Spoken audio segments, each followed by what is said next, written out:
Bonsoir, merci de nous rejoindre pour cette édition de la mi-journée. Les titres: nouvelles mesures prises par le gouvernement dans le cadre du confinement. Nous essaierons de répondre à toutes les questions que vous vous posez dans le cadre de l'épidémie du coronavirus. Une fois n'est pas coutume, nous ouvrirons une page sport dans cette édition. Et pour finir, donc, nos prévisions météo pour demain. Merci de nous rejoindre et merci pour votre fidélité. Donc, tout d'abord, comme annoncé dans les différents titres, le gouvernement a décidé de prendre des mesures pour durcir le confinement. Christophe Castaner, le ministre donc de l'Intérieur, a observé une recrudescence assez importante de la consommation d'alcool ces dernières semaines. Cette évolution de la consommation d'alcool est particulièrement liée à une diversification des prises d'apéro, notamment par le biais d'applications ou de logiciels sur Internet qui permet de pouvoir voir tous les participants visuellement à ces pratiques et ces coutumes dites d'apéro. Donc, dans les mesures annoncées, le gouvernement va donc intégrer une nouvelle rubrique dans l'attestation déjà existante, intitulée « Activité apéro ».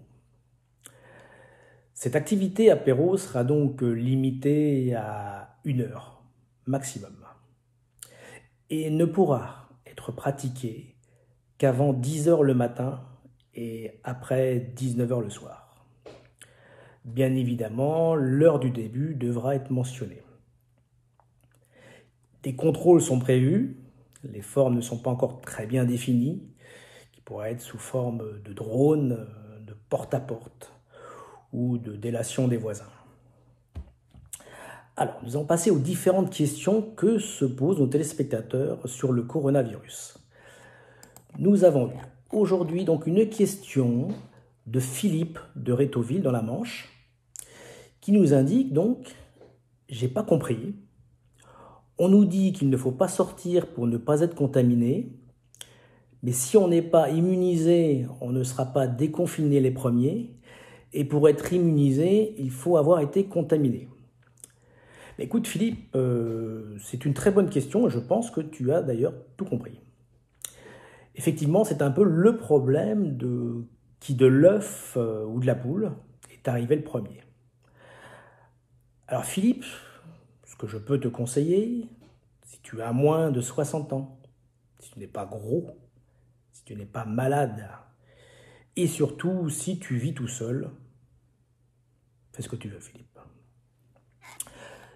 Une deuxième question de Benoît de Paris, 45 ans. Je n'ai ni courbature ni fièvre, mais je chante du Hamel Bent depuis 15 jours. Est-ce que ça fait partie des symptômes du coronavirus? Écoute Benoît, à ma connaissance, ce n'est pas un symptôme qui a été recensé dans le cadre du coronavirus. Par contre, je ne sais pas si tu as des problèmes d'odorat, mais en tout cas, tu as vraiment des problèmes de goût. Sport, on nous apprend qu'en football, Jean-Michel Aulas, le président de l'Olympique lyonnais, est toujours très en colère contre l'arbitre qui a officié lors du match Lille-Lyon il y a désormais 1 mois et demi. Nous allons quand même profiter de cette page sport pour vous annoncer quelques résultats, donc notamment de basket.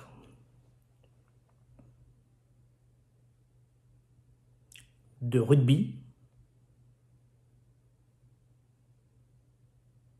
Et pour finir, du handball. Pour finir cette édition, notre page météo, l'anticyclone sera donc bien présent sur la totalité du pays, ce qui pourrait permettre à nos ados de sortir du lit, de pouvoir peut-être ouvrir les volets et pourquoi pas aérer leur chambre. Merci de nous avoir écoutés et je vous dis bonsoir et à demain pour un nouvel journal.